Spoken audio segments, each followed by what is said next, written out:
بسم اللہ الرحمن الرحیم۔ آج میں سید فرمان علی ایک اہم ایشو پر حاضر ہوا ہوں اور میرا پروگرام ہے آج فرمان کے ساتھ۔ 1973 میں بھٹو نے ایک ایسا قانون پاس کیا جس میں قادیانیوں کو کافر قرار دے دیا گیا تھا۔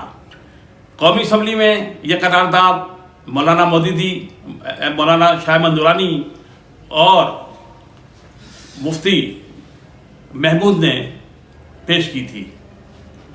اس کے روئے روا مولانا مودودی تھے اور آج جو قانون ہے وہ بدل چکا ہے، کیونکہ 73 کے آئین میں قادیانیوں کو کافر قرار دینے کے بعد ان سے سب سہولتیں واپس لے لی گئی تھیں جو وہ مسلمانوں کی نقل کر رہے تھے۔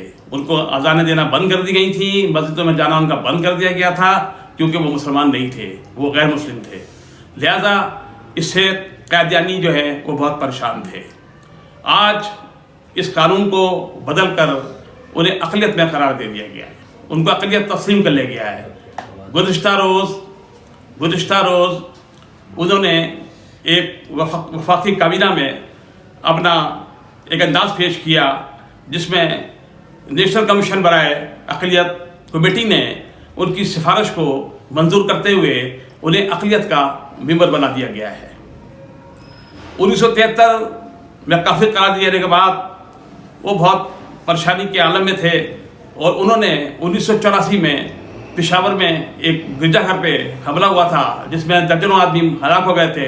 اس کو بیس بنا کر انہوں نے ایک کورٹ میں پٹیشن داخل کی تھی جس میں کہا گیا تھا کہ اقلیتوں کو تحفظ نہیں ہے، لہذا اقلیتوں کو تحفظ فراہم کیا جائے، جس پر پولیس نے تمام مسجدوں اور تمام جگہوں سے قادیانی خلاف جو مہم چلائی تھی وہ بند کر دی گئی اور قادیانی آزاد ہو گئے۔ لیکن اس کے بعد 2013 میں انہوں نے بھرپور کوشش کی کہ ہمیں اقلیت کا درجہ دیا جائے، لیکن ان کی ایک نہ چلی، وہ شریعت کورٹ میں بھی گئے، وہاں سے بھی ان کی پٹیشن ڈسمس ہوئی۔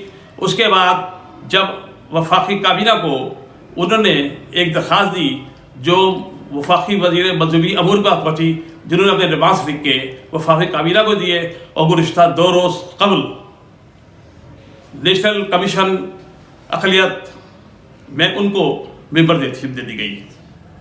اب دیکھیں یہ کہ ختم نبوت کو بہت بڑا ایک دھچکا ہے۔ آپ دیکھیں کہ اقلیت میں آنے کے بعد، اقلیت کا درجہ ملنے کے بعد اب وہ اپنا مذہب بھی بنا سکتے ہیں، اپنی مسجد بھی بنا سکتے ہیں اور اپنی اذانیں بھی دے سکتے ہیں۔ کیوں کہ ہر اقلیت کو اپنی عبادت کرنے کا حق حاصل ہے۔ ہندو مندر میں اور اپنے جو مسلمان ہیں وہ مسجدوں میں عبادت کرتے ہیں، لیکن آپ دیکھیں کہ جو مسلمان کا درجہ ہے یہ مسلمان کا ملک ہے اور اس میں اقلیت کو جتنی مفاد تحفظ حاصل ہے کسی کو بھی نہیں ہے، کسی بھی اقلیت کو نہیں ہے، بتا دوں آپ کو میں۔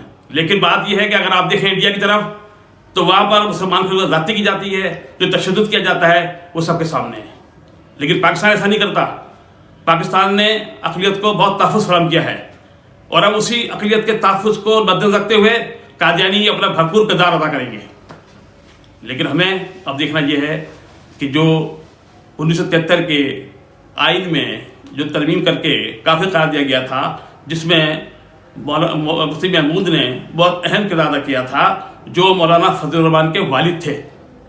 آج مولانا فضل الرحمان اسرائیل کے لیے ملین مارچ کر رہے ہیں، تو کیا یہ اس کے فیصلے پر ملین مارچ کریں گے؟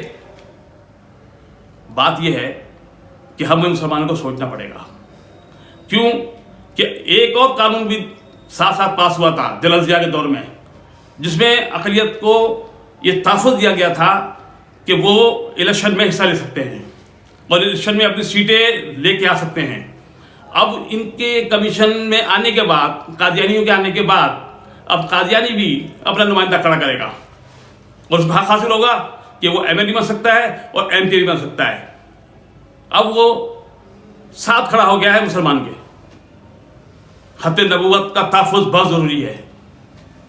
ہمیں چاہیے کہ جو مولوی حضرات ہیں اس فیصلے پر ایک نظر ڈالیں اور دیکھیں کہ اس سے مسلمانوں کو کیا کیا نقصانات ہیں۔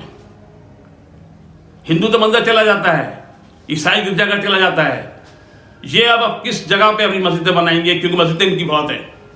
یہ مولانا غلام محمد کی کتابوں کو دیکھ کر اپنی کتاب لانا چاہتے ہیں.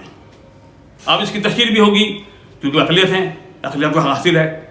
تو اس کا کیا ہوگا؟ ہمارے حکمرانوں کو دیکھنا ہوگا کہ اس کا امپیکٹ کیا ہوگا. یہ فیصلہ جو ہے مسلمانوں کی نظر میں وہ غلط ہے. لیکن اگر سیاسی نظر سے دیکھا جائے تو میں سمجھتا ہوں کہ جتنی بھی سیاسی جماعتیں ہیں ہمارے ملک میں وہ اس کو قبول نہیں کریں گی، اور بہت جلد اس پہ ایک نیا فیصلہ آنے والا ہے جو اپوزیشن جماعتیں لے کے آئیں گی. مولانا فضل الرحمان جو ملین مارچ کرنے جا رہے ہیں وہ دیکھتے ہیں کہ یہ ختم نبوت کے بارے میں، اور اس کو دیکھتے ہوئے جو فیصلہ ہوا ہے، جو وفاقی کابینہ نے ممبر بنایا ہے انہیں قادیانیوں کو، اس کے خلاف وہ کیا قدم اٹھاتے ہیں یہ دیکھنا پڑے گا.